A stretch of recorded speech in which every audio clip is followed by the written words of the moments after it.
that was just launched earlier this month. Isn't that a hopeful So what's the definition of the hand power? The hand power is no. The hand power. No, the hand power. Sorry, the hand power is one of the short-term measures former President Obasanjo talked about, because to me it's fantastic. You're getting of almost 20,000 Nigerians off the labor market, introduce them to the labor market. But the question is this. At the point we've been crying and we're shouting, there's a need for us to reduce our recurrent expenditure in our budget. Good. You're employing 20,000 Nigerians, fantastic. But over time, probably they're going to get admitted into the civil service. Where do you pay them from? They get promoted from one level to the other. At the point they become directors or whatever, they start drawing allowances and things like that. So you see, this is a government that made so much noise about diversification. I campaigned for this government. I never regret to campaign for this government. If I have the option of a Jonathan and a Buhari against 2019, I'll go for a Buhari.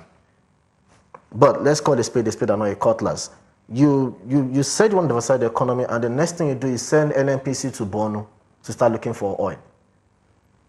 It's like double speak. For everything we saw wrong in the administration of President Jonathan, we said the same thing in President Buhari's administration, whether we like it or not. So, when they said Nigerians will vote for, if you vote for Hungary, we are not ready for government or what have you, George Bush Sr. was already coasting home and dry when he was running up against Bill Clinton. Bill Clinton just came up with his idea of, I'm going to equip the middle class, get you rich, and that's where they vote from George Bush to him. What determines people's mentality, choice during election is their pocket. If a man is broke, he's going to turn his anger on you. He's not an angry man. A broke man is an angry man. Naturally. So that's it's good that we're talking politics, but then I'm surprised by your pessimism. Recall that the federal government will be borrowing some billions of dollars soon. Chijioke, don't you think that we should look forward to that money to revive the economy? You have to forgive my pessimism. The reason is small and simple. I have zero confidence in their current ability. What have they done right in the last 12 months? What is it likely that they will do right in the next 12 months? Perhaps they have scared the corrupt people away. Sorry, I want to ask you a question. The problem in Nigeria is not just corruption. Let's get this. What is the problem of Nigeria? No, I don't think you should ask that question. The problem is not corruption. It's not the only problem. It's not the only problem. It's not. You see, I'll give you an instance.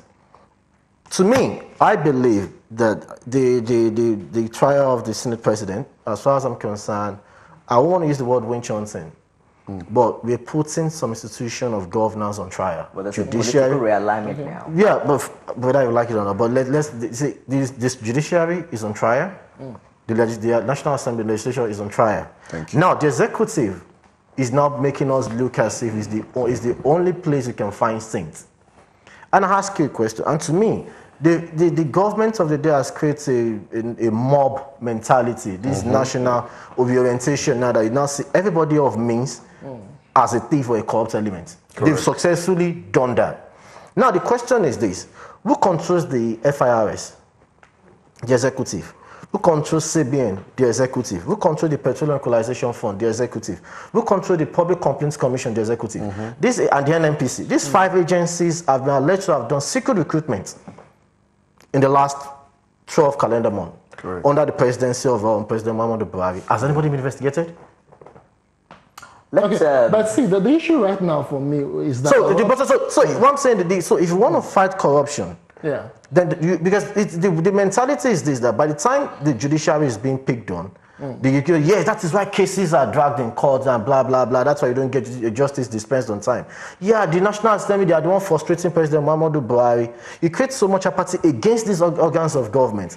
But yourself as executive, you're guilty of something similar. A whole lot of corruption as well. Okay, the main issue... But that is moral corruption. Sorry, can I before we get on to the next issue, with regards to that, I like the point where you said that the current government has criminalized organs of government. There is no argument there. But then, what I would like to add to it is that they are not proffering solutions to the things they call corruption. Do you understand my point? And I would like to say here that the way we treat corruption is as if it's another man's disease. Oh, Nifemi is corrupt, you're corrupt.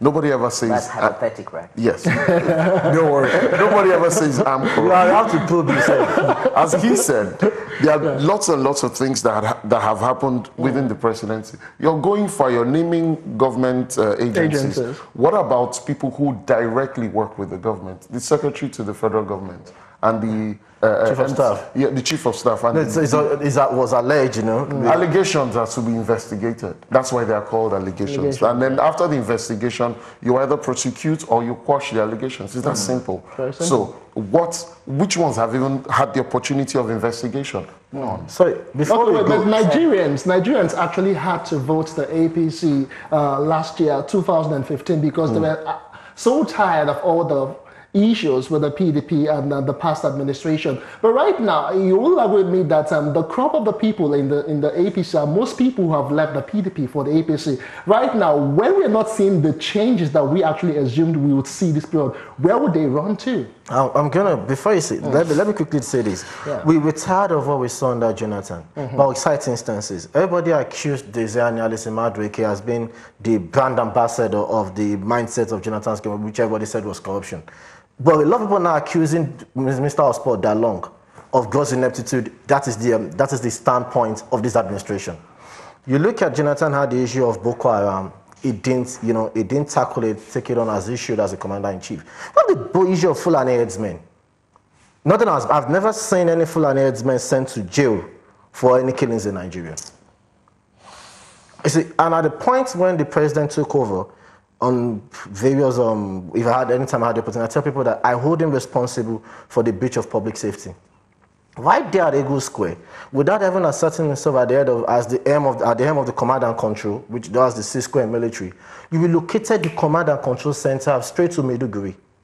You've not seen the concept ops, you've not seen the concept papers, you've not seen the scope of operations, you just directed, and that order was not executed until 13 days after. Maybe sometimes later we'll talk about Mr. President. This discussion is actually about the internal crisis in political parties. Let's quickly just turn attention back to that. For the PDP, for instance, now has two factions. The McCarthy-led and the other guy. What does this fraction in the party, what does it portend for its potentials in 2019? On the one hand, it's a good thing. On the other hand, it's a bad thing. Let's take the good thing. Or let's take the bad thing before the good thing. The bad thing is this. Ordinarily, for politics, it's good to have a formidable opposition because it gets the guys in power to sit up and to function. But because PDP is in disarray, there is no concerted effort, to tackle the guys in power so that they can sit up. So it's bad because the people, the general populace, all of us who are supposed to enjoy from PDP tackling the APC to sit up, because what would happen is that when the PDP screams loud enough, the APC will do some of the right things they should do, and then we will start to benefit. But because they are in disarray, they don't even have enough firepower to worry the APC to do what they're supposed to do. So we are losing ultimately. That's why it's a bad thing. But this is the good thing. If the PDP, from all these years of ineptitude, of wrong actions, of having known the right things to do and deliberately gone to do the wrong things, if this disarray is going to make them implode, and then the new PDP, as it were, would emerge, and then people with proper defensible character would then become the politicians to drive the new PDP forward, then it could be a good thing. But this is not I'm going to say this. You see, there's no political party formed on the ideology of corruption, bad governance, or mismanagement or ineptitude. Absolutely. It's true. It just is a function of the people in the party. Exciting instances. Some good things came out of the PDP's Nazareth. If you've been to Gombe, if you've been to Jigawa, those two states I can vouch for. That was under Sule Lamido, and Dan Kwabo is still doing fantastic in Gombe. Those guys are PDP governors. Hamichi did so well as River State governor while he was in PDP. Akpabio could have allegations all around him, but you could still point to one or two things he did. Excuse me, please. I think you should say that Akpabio did excellently well. I said... Because I went to Uyo when he was a forest. No, don't get me wrong. I said, irrespective of what people say, I was just trying to be modest with my appraisal of him. So that is that about it. You see, PDP is not imploding. when you see these inter-party things and what have you, when you talked about ideology, the ideology in the Nigerian political landscape is political survival. That's the first thing. The second thing is then power.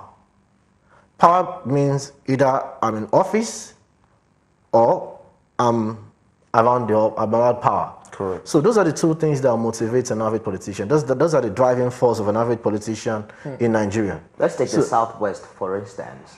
Ondo is gone now. Some of the opinion that Ekiti is next. Do you see your party surviving this? No, I'm not in PDP. Sorry, I resigned from PDP. Do you see the PDP? Did you defect? No, I didn't defect. I resigned from the PDP after the elections because I was in the PDP. And then you supported the APC? No, I was in the PDP. So you could call Or you like, worked against the PDP? Sorry, while can you we were still do in the this? PDP? Can we not attack you? No, it's not attacking. It's No, not an attack. sincerely. The question right now will be about service and the people, because you just actually stated that since we don't have a strong opposition party, most of the policies of government are not actually checked. Yes, of course. So what really happens to the people at the center, really? Well, it's just this bad that the people at the center are the message of the devil and the other devil. What devil and what devil? The APC and the P or the other party. Because I'll give you this because the constitution does not give you room for independent candidacy. So whether you like it or not, you have to go to one of these political parties to sponsor you. Even if you don't believe in their ideology. You just have to flow or fly the flag of a political party. So without that, forget it. You just have to choose one of the. You just go for the lesser evil. You see, but if in Ekiti, the person that determines who succeed him is Fayose. Forget about the grandstanding or the noise or the bragging of the APC. Fayose played a role in the emergence of Fire-Me. Correct. And I might disagree with his style of governance. I might find it intellectually offensive, his courage and his conduct as a public office holder. But as a politician, as someone that appreciates politics, I would never underestimate Fayose. Why not? In politics, it's all about numbers. Okay. And he has the numbers, whether I like it or not. Either influenced, either whatever, he has the numbers. According to him, he says that if PDP doesn't get his act together, that he might have to run for a succession plan on a different platform. Would you be surprised to see Fayose defect to it? Not necessarily. Knowing that the APC says they are not going to receive. No, not necessarily. I wouldn't be APC. surprised. The reason I wouldn't be surprised is Fayose is, how do I say it? He's never been afraid to Governor do, Fayose. with all due respect, he's even my namesake, Governor Fayose.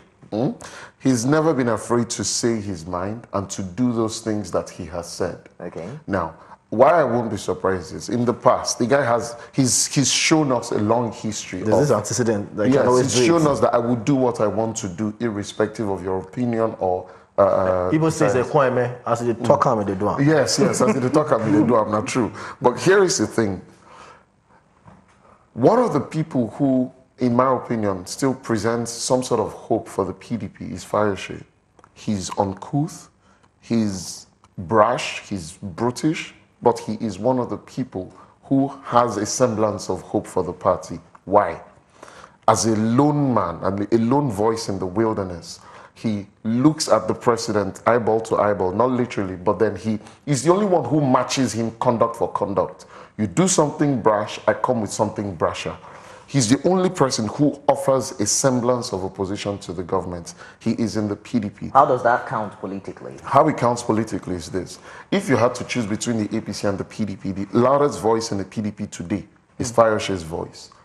So if you, for whatever reason, have sworn that you will never go to the APC and you have to do something with the PDP, you would most likely line up behind Fayose.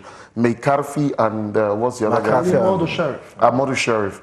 The reason they are popular is because they appear on the pages of the newspapers. They're making legal noise, headlines. But the guy whose voice you hear is Ayodele Peter Fayose. Is it just about making headlines? Because the truth is that because of their actions that, the Ondo PDP failed in the last election. No, I don't think it's entirely because of their actions or inactions. I don't think it's entirely I think that played a vital role because it may have, but because the why. guy didn't have enough room to campaign, and you can't blame the election had to go on because constitutional electoral stipulates the election must happen at the time before, at particular dates or some certain days before the swearing in. So there was no way there could have been an extension. That was a distraction for the PDP. It could have, people were angry with Mimiko, but that wasn't enough. I think Italian was popular. But here is why I'm not sure that that played a key role. Their squabble is at the national level, at the state level. If you're really popular, would you say that Lagos State will lose, APC would lose Lagos State in an event that Buhari and Tinubu are at loggerheads? Do you understand the point? It's local.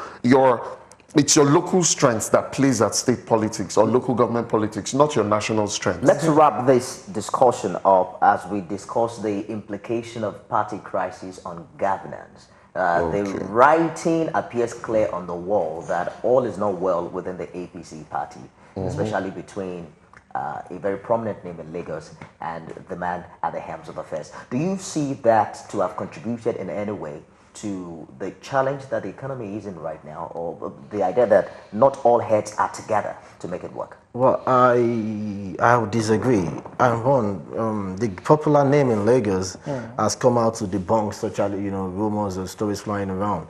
You see, I wanted to place it side by side with the former administration of former President Goodluck Jonathan. He had ministers that were there, up and doing active, jumping around like excited iron in a chain chemical reaction. And you now have, in this administration, some bright brains, heads there. You have a former governor of Lagos State for 8 years, a former governor of Rivers State for 8 years, and you find a former senator, and you find them cold, ice cold, and you ask yourself what is happening. It's just simple. The man at the center there, the head, nobody around him wants any guy to take the shine off him. And the guys around him are just trying to be very loyal. Because this is one guy that, so my own opinion, I believe if you're trying to show so much excitement or creativity, you are corrupt. So everybody is treading the cautious, but so that is, it's a style of, you see, I tell people that Obama might not necessarily be the best president America ever had. When it comes to emotional intelligence, he's the best. That's one thing this administration lacks. That's one thing Mr. President lacks. You see, it's in the 80s and 90s, being rigid, being hard, is what you need to be a good leader. But in this time and age, it's emotional intelligence.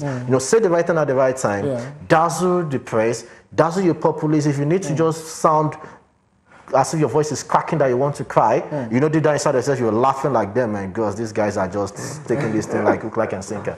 Do it. Well, if I got you clearly, so it's not into party that is affecting. The people around him are just acting like mere stooges. You say he doesn't want to take the shine off. To me, that's my own interpretation. They are just there as, okay, fine, the master servant thing. Okay, this is it, sir. You can't say a word until I start trying to say it. Nigerians knew that the president wasn't quite charismatic, and they still voted for him. Let's have your opinion on having do party crisis really impact on governance? Absolutely, they do. When President Jonathan fell out with President Obasanjo, did it not affect the government? It did. Did it not have an impact, a devastating impact on the elections? It did. If the elections were to come up tomorrow, will the APC stand? I don't think so. Thank you, gentlemen, for joining us on the show today. We've been speaking with